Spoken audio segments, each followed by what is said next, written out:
Bonsoir à tous et bienvenue dans ce flash de 18 h.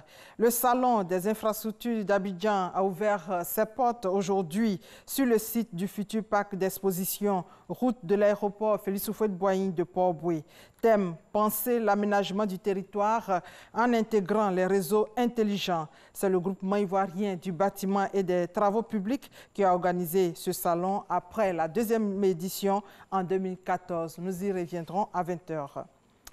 La Côte d'Ivoire est au rendez-vous de l'investissement à Johannesburg. La délégation ivoirienne, conduite par le ministre du Plan et du Développement, Nialé Kaba, a présenté 3 projets sur place. Des projets qui symbolisent la marche de la Côte d'Ivoire vers l'émergence et qui seront proposés aux investisseurs en vue de leur financement. Le point avec nos envoyés spéciaux à Johannesburg, Asseman Ambroise et Jean-Luc Gbangbo.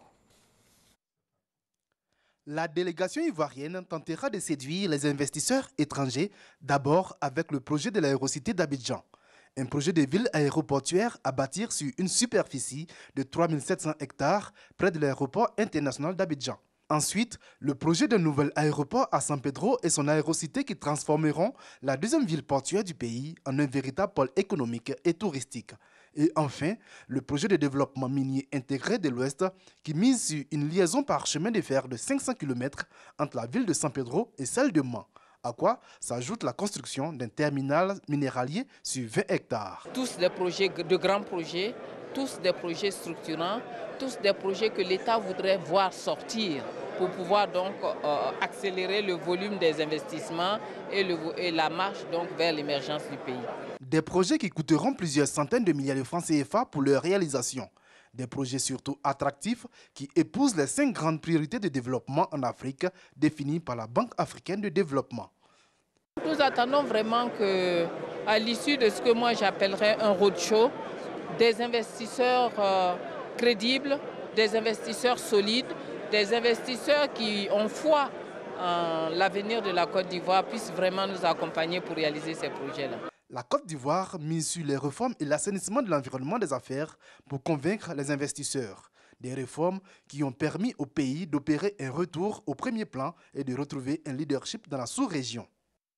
Et puis le comité de pilotage de l'initiative Cacao et Forêt a tenu sa deuxième réunion ce jeudi à Abidjan. L'examen du budget détaillé de la phase de démarrage de l'initiative était au centre de la réunion. Le ministre des Eaux et Forêts en a profité pour plaider en faveur d'une mobilisation plus accrue des bailleurs de fonds. Il faut signaler qu'il faut 126 milliards de francs CFA pour financer l'initiative Cacao et Forêt. À 20 h, le reportage complet de Lansine Bakayoko. Lendemain d'élection à Madagascar, le dépouillement des bulletins de vote a commencé.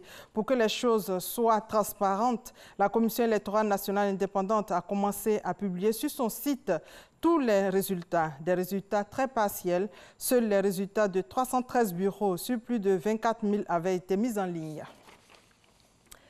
En Guinée, 2 hommes tués par l'armée dans une banlieue de Conakry, une banlieue de Conakry secouée dans la journée par des affrontements entre manifestants et forces de l'ordre. Et une fusillade par jour depuis le début de l'année aux États-Unis.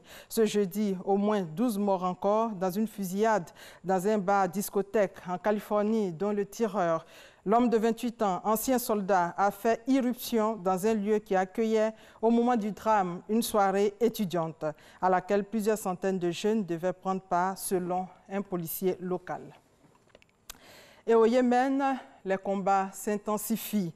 Des dizaines de rebelles tués et 11 combattants pro-gouvernementaux tués au cours des dernières 24 heures dans la bataille pour le contrôle de la ville portuaire de Hodeidah dans l'ouest du Yémen. Et voilà, c'est la fin de ce flash. On se retrouve à 20 h. Merci de votre fidélité.